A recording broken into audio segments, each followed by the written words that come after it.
Yeah, got this one this morning. His shot right there. Got this one and his shot right there. Same setting, factory setting. 127 bar 880 is what I'm set for.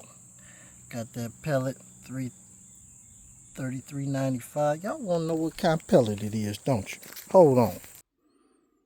So this is the pellet I'm shooting. 25 grain. I mean a 33.95 grain. 25 caliber. I like the shape of it. But I done had some pellets like this before that shot good out of my FX Impact, so I went for them again in this 25 caliber, and so far I'm liking what I see.